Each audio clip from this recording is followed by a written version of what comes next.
The Quiet One. A Brooklyn Reckoning. The school bus hissed as it came to a stop in front of Lincoln Heights High School in Brooklyn, its brakes wheezing in protest from the early morning cold. The door creaked open with a familiar groan as clusters of students stepped down, chatting, laughing, moving in groups that had long since established their hierarchy. No one noticed the girl who stepped off last. Naomi Delaney adjusted her backpack over one shoulder, her fingers tightening for just a second before she exhaled and began walking toward the looming brick building. Her face was calm, unreadable, a mask she'd worn for years and perfected out of necessity. Her long, tight curls were tied neatly back. She wore no makeup, no loud colors, no symbols inviting attention. She didn't need to. Her skin alone had always been enough. It wasn't much different from her old school in Southside Chicago. Same fluorescent lights, same chipped lockers, same unspoken rules. Don't speak unless spoken to. Keep your head down and never show too much of yourself. Surviving high school as a quiet black girl in a mostly white district wasn't about blending in. It was about disappearing. Naomi didn't want friends. She didn't want attention. She only had one goal: finish her senior year in peace and move on to college, far away from the politics of high school corridors. But some people don't let you stay invisible. Not when they thrive on control. And especially not when they think you don't belong. Jessica Langston spotted Naomi on day one. Tall, blonde, and surgically confident, Jessica didn't rule the school with charm. She ruled it with precision, selecting targets, positioning herself at the center of every conversation, and deciding who got to matter. Her best friends, Monica and Ella, flanked her like sentinels, always laughing at the right time, always agreeing. But it was the boys that gave Jessica her true power. Noah Langston, her older brother, was the school's prized quarterback. Beside him was Trey Ramirez, sharp-tongued, always ready with a cruel joke, and the designated hype man for whatever Jessica orchestrated. Naomi saw them near her locker. She recognized the dynamic instantly. Every school had their version. Every city. Every district. The faces changed. The attitude never did.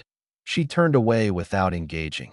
And that, unknowingly, was her first offense. The first few classes passed uneventfully. Naomi stayed quiet, answered questions when asked, and kept to herself. But she could feel the eyes. The quiet assessments. Especially from Jessica, who had clocked her the moment Naomi didn't offer deference, didn't fumble or smile nervously. That was dangerous. Confidence without permission. At lunch, Naomi sat at an empty table in the corner of the cafeteria. She opened her container, ignoring the noise around her. Then came the shadow. Jessica's voice rang out like a bell. Well, what do we have here? Naomi didn't look up. She's shy, Monica purred, smirking. Or maybe just full of herself, Ella added, lips curling. Trey leaned closer to Jessica. She even speak English? He whispered loud enough for the crowd to hear. Noah was next, looming behind Naomi. Or maybe she's just slow. Laughter. Cheap and immediate. Naomi didn't flinch. She took another bite of her sandwich. Her stillness threw them off. Jessica reached out and flicked Naomi's juice across the table, spilling it across her lunch. That's when the cafeteria went still. Naomi calmly set her fork down, picked up her tray, and without a word, walked to the trash can. She tossed the ruined food, wiped her hands, and left no cursed, no tears, just silence. But when she glanced back, just once, and locked eyes with Jessica, there was something there. Something that made Jessica's stomach twist. A cold calculation. No fear. No embarrassment. Just a quiet resolve. Jessica didn't know why it unnerved her, but it did be why the end of the day, the whispers had changed. People weren't laughing anymore. They were curious. Jessica had humiliated girls before. It always worked. But Naomi hadn't reacted the way she was supposed to. And that scared her. Why the next day, Jessica doubled down. Naomi became the target of daily accidents. Monica accidentally elbowed her during gym warm-ups. Ella tripped over her foot in the hallway. Noah shoved her harder than necessary during basketball scrimmage.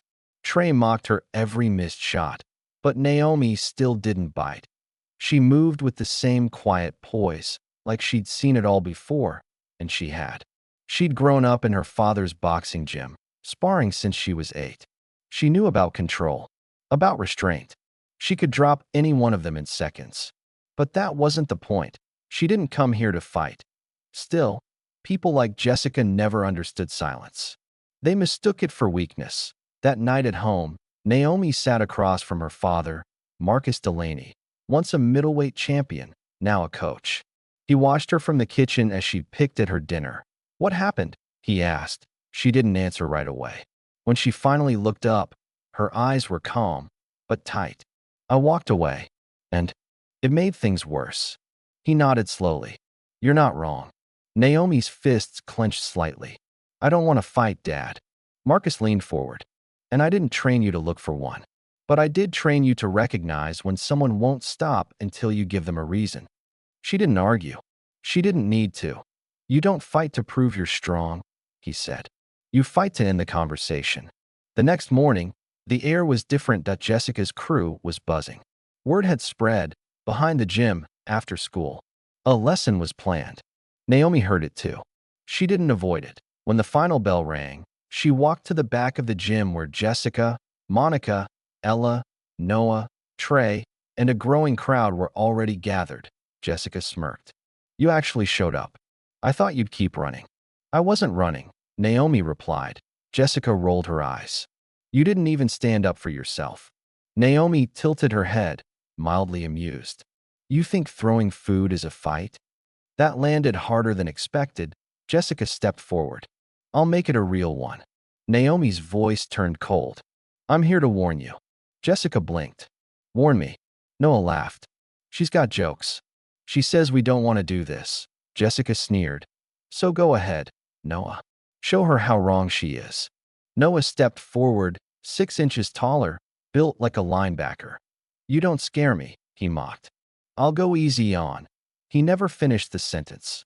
Naomi ducked, stepped inside his reach, twisted his arm, and slammed him to the ground.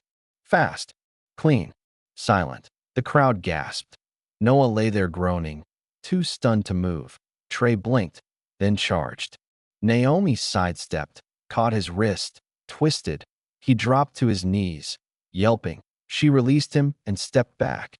The silence that followed was suffocating. Jessica stood frozen. She had never been this unsure. Her followers were statues. Even her own hands trembled slightly. Naomi looked at her. "Still think I was running?" Jessica didn't answer. Naomi turned away. Jessica lunged, grabbing at her hair. A desperate, final grasp for control. It was a mistake. Naomi caught her wrist midair, turned her head slowly, and looked Jessica straight in the eyes. "You don't have power over me," she said. "And you never will." Then she let go. Jessica stumbled back, heart hammering, breath stolen.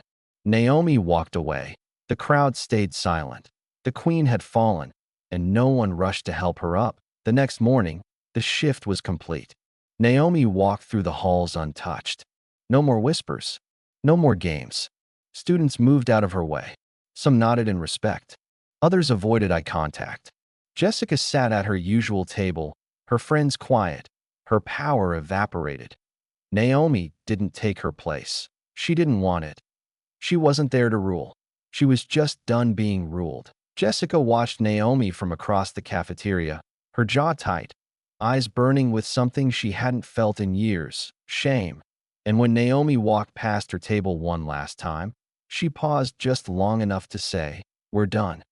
And she meant it. Jessica didn't reply. She couldn't, because for the first time in her life, Jessica Langston had no control at all, and Naomi Delaney never looked back.